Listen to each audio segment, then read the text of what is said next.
ఎలయనగా మీరిట్లు యుక్త ప్రవర్తన. యుక్తి కావాలంటే మనకి ఎవరికైనా సరే, ఒక మూర్ఖుడిని కానీ, ఒక హేతువాదుని కానీ, ఒక నాస్తికుడిని కానీ, బైబిల్ కాదన్న వాడిని కానీ, యేసుక్రీస్తు వారికి పెళ్ళైందన్న వాడిని కానివ్వండి, లేకపోతే 2012 యుగాంతం అయిపోతుందని మరి అనేక మందిని కలవర పెట్టారు కదండి. వీళ్ళందరినీ స్టూడియోలో కూర్చొని మరి యేసుక్రీస్తు వారు తమిళనాడులోని హిందూ కుటుంబంలోని బ్రాహ్మిన్స్ కుటుంబంలో పుట్టాడు, మీరేంటి మా ప్రభు అని అంటున్నారని వ్యంగ్యంగా మాట్లాడడం కానివ్వండి.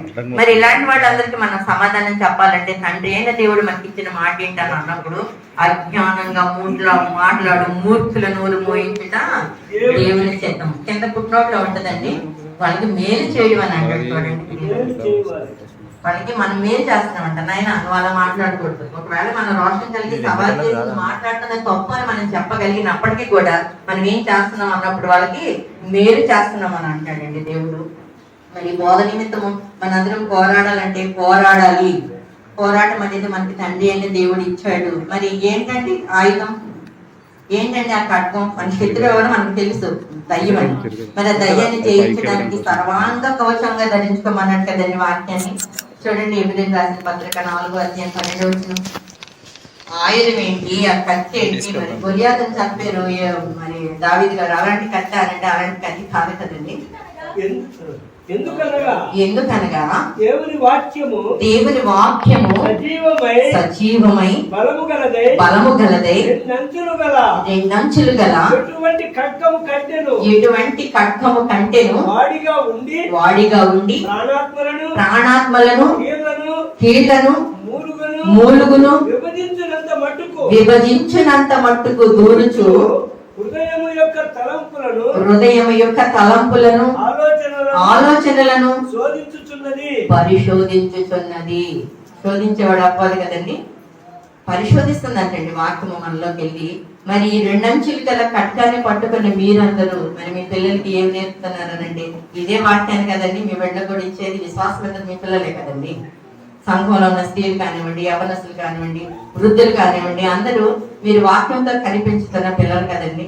మరి వాళ్ళందరూ కూడా జయశాలులా అంటే జయశాలులేనండి. మనం కనుక ఈ వేరే కట్టాన్ని పట్టుకొని మనము మరి తండ్రి పక్షాన మనం నిలబడగలిగితే, యేసుక్రీస్తు వారి మీద కళంకాన్ని చల్లుతున్న ఈ వక్ర జనం మధ్య మనం కనుక నిలబడితే ఏం చేస్తానన్నాడు తండ్రి అయిన దేవుడు అని అంటే, రోమిలికి రాసిన పత్రిక 16:20 అంటాడు, ప్రియులరా మరి మీరు కనుక నిలబడితే శీఘ్రంగా సాతానుని మీ పాదముల కింద చితక తొక్కిస్తానని అన్నట్టు.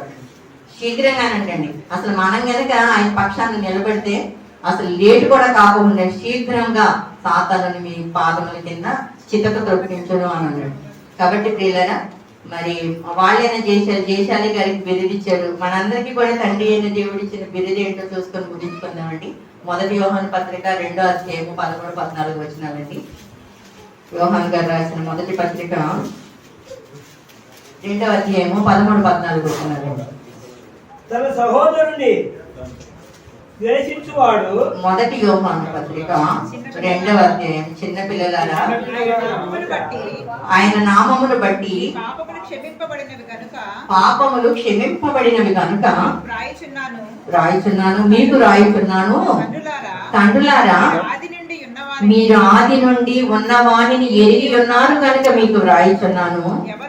యవ్వనస్తులారా మీరు దృష్టిని జయించి ఉన్నారు కనుక మీకు రాయుచున్నాను అంటేనండి. అది 14 కింద కూడా చెప్తారండి. మీరు బలవంతులు, దేవుని వాక్యము మీ యందు నిలిచి ఉన్నది, మీరు దృష్టిని జయించి ఉన్నారు కనుక మీకు రాయుచున్నాను.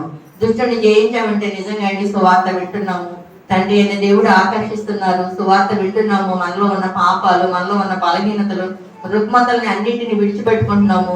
మరి ప్రభు దగ్గరికి వచ్చాము సంఘంగా, మరి క్రీస్తు రక్తంలో కడగబడ్డాము, సంఘంగా పరిశుద్ధులుగా ఈ విధంగా కూడుకుంటున్నాం కదండి. నిజంగా మనందరం మరి పరిశుద్ధులుగా బ్రతుకుతున్నామంటే అపవాదం జయించామంటారా జయించలేదంటారు? చెప్పండి. జయించామండి. కాకపోతే నీతిమంతుడు 7 సార్లు పడినా గానీ చేర్చుకుంటాడు తండ్రి. అసలు లోకంలో ఉండి క్రీస్తుని అంగీకరించక మరి యేసు రక్తంతో కడగబడకుండా ఉంటే వాళ్ళకి క్షమాపణ ఉందంటే వాళ్ళకి క్షమాపణ ఏమాత్రం లేదండి. మరణకరము కల పాపము కలదు, మరణకరము కాని పాపము కలదు అని అన్నాడు. కాబట్టి మీరందరూ కూడా అనేక మందిని మరి ప్రేరేపించి మీరందరూ జయించి మరి అనేకులు జయించేలాగా మీరు సంఘాలను నిర్వర్తిస్తూ మరి ముందుకు సాగుతున్నారు కదండి. అలాగే యోహాను పత్రిక 4వ అధ్యాయం 4వ వచనం చూడండి. మీలో ఉన్నవాడు లోకంలో ఉన్నవాడి కంటే గొప్పవాడు అని అన్నాడు. పరిశుద్ధాత్మ దేవుడు లోకంలో ఉన్న అపవాది కంటే గొప్పవాడు అని మన బైబిల్లో మనకి తండ్రి అయిన దేవుడు మనకి ఇంత చక్కగా రాయించినప్పుడు మరి 2 అంచెల గల ఖడ్గాన్ని మనందరం పట్టుకొని ఏం చేయాలండి? ఈ ప్రపంచంలో ఉన్న అపవాదిని జయించి మనందరం కూడా తండ్రి ఇచ్చిన బిరుదు మనందరికీ కూడా దేశాలని బిరుదుని మనందరం కూడా అర్హులమని చెప్పుకుంటూ మీ అందరూ మా ఆహ్వానాన్ని మన్నించి వచ్చినందుకు మరి హృదయపూర్వకమైన వందనాలు తెలియజేసుకుంటూ నాకు ఇచ్చిన ఈ సమయానికి అధ్యక్షుల వారికి ప్రత్యేకమైన వందనాలండి. Thank you all. చిన్న ప్రార్థన చేస్తున్నానండి. మమ్మల్ని మిక్కిలిగా ప్రేమించిన మా ప్రియ పరలోకపు తండ్రి, ఉన్నతమైన ఘనమైన శ్రేష్టమైన మహోన్నతమైన మీ నామానికి యేసుక్రీస్తు వారి ద్వారా కృతజ్ఞతాస్తుతులు సమర్పించుకుంటున్నాను తండ్రి. ఇంతవరకు నా తండ్రి మరి చక్కని వేదికని నా తండ్రి ప్రభు అలంకరించి మీ దైవ దాసులతో నా తండ్రి మరి మీ సన్నిధిలో కోరుకోవడానికి మా అందరికీ నా తండ్రి ప్రభు మీ ఇచ్చిన అవకాశానికి రుణస్తులం తండ్రి.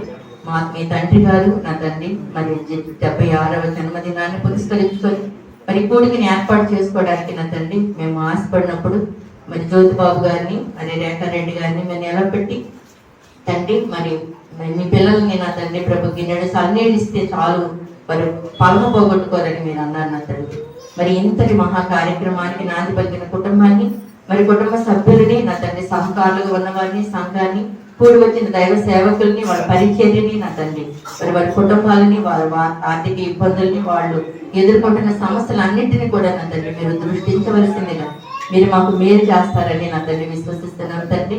మేలు కీడుల రథసారథి మీరే కనుక నా తండ్రి మా బ్రతుకు దినవలంతా మా బ్రతుకులు ఏం సంభవించినా మీ కొరకు మాత్రమే జీవించి మీరు ఇచ్చిన 66 పుస్తకాల వేద ఖడ్గాన్ని చేతపట్టి జయించి జయశాలులుగా నా తండ్రి ప్రభు మీరున్న మహాలోకం చేరులాగున మమ్మల్ని మీ కృపలో జ్ఞాపకం చేసుకొని దీవించవలసిందిగా ప్రాధాయపడుతూ మా కొరకు రానయ్యున్న యేసుక్రీస్తు వారి పేర ఈ ప్రార్థన మీకు సమర్పించి వేడుకుంటున్నాను తండ్రి.